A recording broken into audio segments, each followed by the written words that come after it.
I hear from the folks on our revenue cycle teams that there are a few different personalities when it comes to the patients who don't want to pay. Number one, the complainer.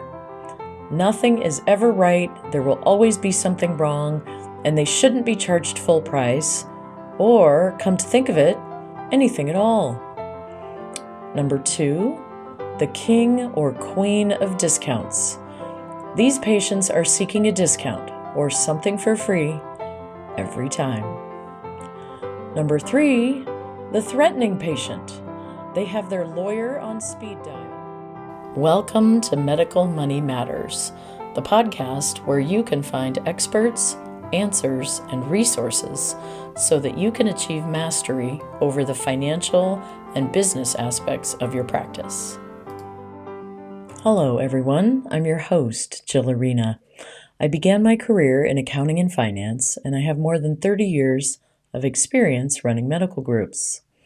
I own and operate a national healthcare consulting and revenue cycle company, and I am the author of Physician Heal Thy Financial Self. In 2020, I co-founded the Physician Leadership Project, and my passion is to increase financial and business literacy for physicians. Episode 21, When Patients Don't Pay. To collections or not to collections? In our last couple of episodes, we've talked about the shift we're seeing to more services that you provide that wind up as the patient's financial responsibility and the best strategies for collecting that money. Today, we'll talk about when patients don't pay. First, when a patient has an outstanding balance that they owe you, it's important to make a distinction. There are some patients who are not able to pay. I recommend that you be compassionate, creative, and generous with those folks. Almost all of them want to pay in some way. Then there are the other type, those patients who are choosing not to pay. Those folks should be held responsible and may need to be reminded that they owe you for the service you provided. First off, using a collections agency is entirely your choice as the business owner. There is no requirement anywhere that you ever send a patient to collections, and you don't have to if you don't want to. We have worked with many medical groups who choose never to send a patient to collections, and they have that in their policies. Whatever you decide, make it a clinic-wide policy and be consistent. I always encourage our clients to bill fairly for what you have done and to have an expectation that patients who can pay will. You provide a service that has tremendous value, and it's okay to be paid for it.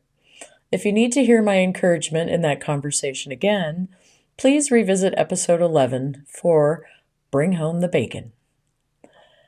I hear from the folks on our revenue cycle teams that there are a few different personalities when it comes to the patients who don't want to pay. Number one, the complainer. Nothing is ever right, there will always be something wrong, and they shouldn't be charged full price, or, come to think of it, anything at all. Number two, the king or queen of discounts. These patients are seeking a discount or something for free every time. Number three, the threatening patient. They have their lawyer on speed dial and will sue if the charges for the visit aren't written off.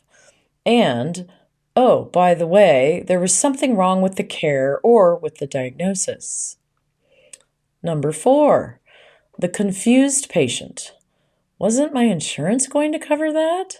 I thought my copay was it. They really don't expect to have to pay any more than that.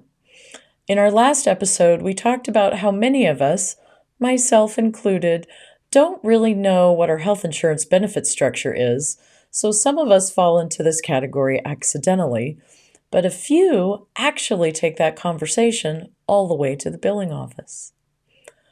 I'm being a bit facetious here, but believe me when I say your billing team has heard it all and then some. One note about patients who will ask you directly for a discount: I highly recommend that you refer all questions about charges and money to your billing department. You can keep the clinical relationship separate from the business one, and you can tell your patients that if they approach you with financial questions. It's best to have very clear written policies and stick to them. You can find our favorite set at the Medical Money Matters podcast content website at medicalmoneymatterspodcast.com. In working to collect patient due balances, we recommend sending out 2 outbound statements and then make 1 outbound phone call to the patient about the balance that they owe. If they don't respond after that, they're not gonna. We highly recommend at that point that you send a soft collections notice from a collections agency. This has a bit more bite than a colored statement with a second notice stamped on it from your office. They've been ignoring you. They will continue to do so no matter what colored statements or fancy stamps you use. Soft collections programs are very effective and low cost. This won't impact your patient's credit scores.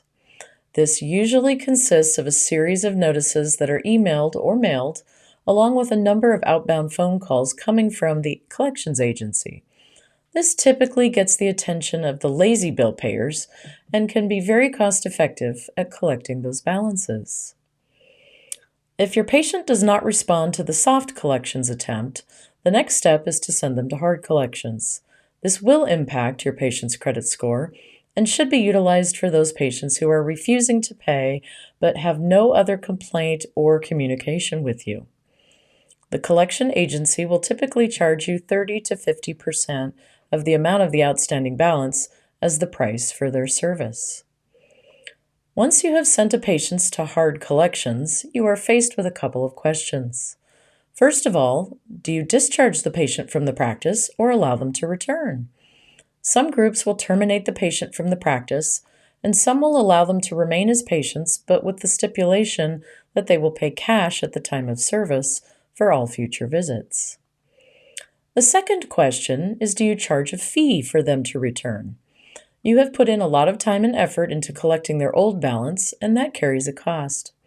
We have seen clinics charge as much as $150 to $200 as a reinstatement fee for patients who have been sent to hard collections but have subsequently paid their balance in full.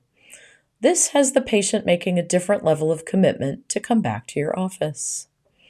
Please be sure to check debt collection laws in your state before implementing any new collection policies, and please be sure you are compliant with the Federal Fair Debt Collection Practices Act as well. We encourage our clients to define what they consider to be a small balance in their accounts receivable. Is this anything less than $50? $100? Best practice is to write it off after the clinic outreach and not send them to soft collections, but to note the account for the outstanding balance amount and collect it before scheduling another appointment. You'll want to be sure to script your staff for this. For those patients who cannot pay, we recommend that your office creates a sliding fee schedule, or in many cases, you can use the system from your local hospital. Most hospitals have them already in place, and if a patient qualifies for their sliding scale plan, they should qualify for your clinics too. Some groups just use that determination instead of creating their own system. If the patient has a large balance, we always suggest that they look to national groups like CareCredit or that they use a credit card to pay your bill. I want to say a word or two about payment plans. Payment plans are interest-free loans that you are granting, and I want to remind you that you are not a bank. And I know sometimes this is the best way to get patients to pay.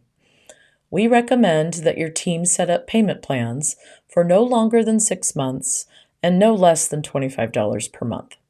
Otherwise, you're just throwing good money after bad with the amount of staff time that this will consume. I've said it before, I'll say it again. Please make sure that your front office has a policy of collecting payments from patients at the time of service. This is the least expensive, most effective time to collect money from them, not 3 to 6 months later when they hardly remember why they saw you in the first place. And if you're not collecting money in terms of co-payments, co-insurance, deductibles, or at least a deposit, please, please, please get some form of payment on file along with their authorization to use it. This will help tremendously down the road. It is time for our industry to stop being apologetic about collecting money. Join me for our next episode where we'll visit with employee retention expert Joe Mull, and we'll learn about how scripting and training, along with supporting our teams, makes for excellent employee retention. Joe's new book, Employalty, hits the market next month, and I'm very excited to learn more from him about our most important resource, the human one. You can find more information online at medicalmoneymatterspodcast.com, and you can subscribe to the Medical Money Matters content website for physician leaders to find budget templates and many other tools. We've included those links in the show notes. As I like to close out these podcasts, congratulations on taking the next step in your professional development and for making the commitment to learn about the financial and business aspects of your practice. I look forward to being on this journey with you and send you my heartfelt gratitude for all that you do for your patients all day, every day.